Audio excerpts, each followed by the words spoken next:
Hey everybody. So, went to doctor's appointment today and wasn't very encouraged because of my the complications that I had during the surgery. My progress is basically behind schedule or behind where the doctor feels it should have been. Um, I'm having some irritability with the stent and still a lot of pain control issues. So I'm having to try to really see if there's anything I can do to really buckle down and try to get ahead of this whole situation. The pain medication I was able to get down from the oxycodone and just take Tylenol number 3.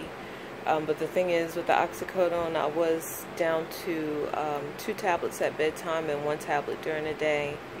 With the Tylenol number 3, I'm having to take it just about every 4 hours as it's prescribed. But speaking with my physician today, she said that's still a decrease in the total amount of the morphine equivalent dose that I'm getting even by taking the Tylenol number 3 every 4 hours. So the other issue too is that my incision is not looking real well. She's thinking there might be some fluid or some blood behind it, not 100%. So if it doesn't do any better in the next 2 weeks, it looks like that's going to have to be reopened, and then at that point she's going to leave it open and try to force it to heal from the inside out, which I agree with, and I know that that's a good process whenever you have skin that they've closed over. They've kind of did the incisions to suture the skin closed. The hope is that the skin repairs on the inside, but if there's a delay in healing like that, sometimes it's best to just leave the incision open. Sometimes as scary as that may be, and allow it to heal that way, allow it to heal by itself. So I'm hoping I don't really have to go through that.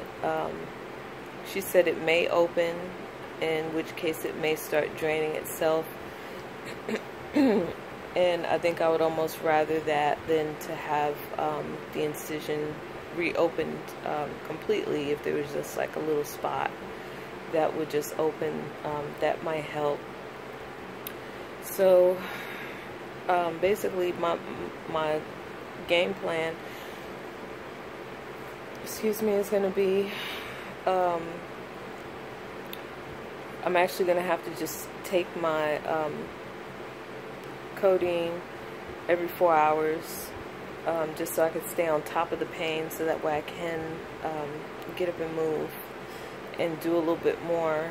And then I'm actually going to start on my super light yoga practice, and I'm debating whether I'm going to get gym membership and kind of work with a trainer as well to try to help me get back on my feet a little bit faster.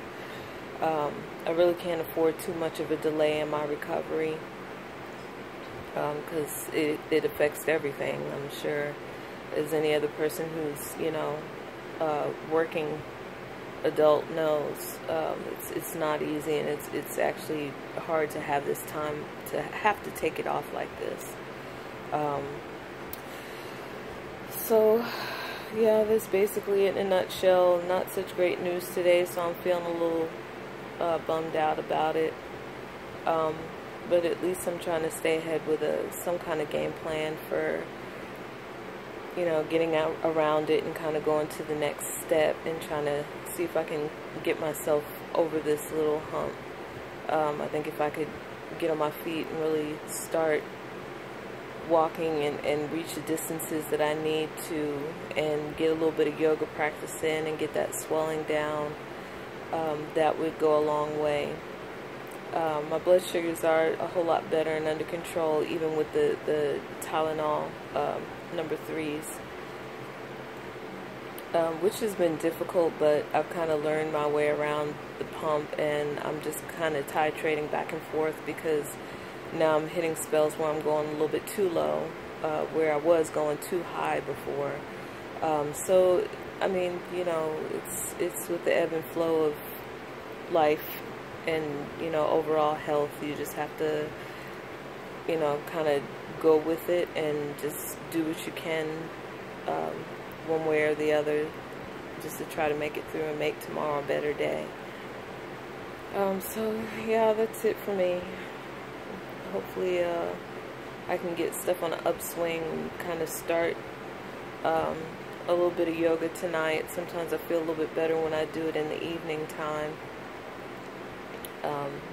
But I'm going to try it and see how it goes.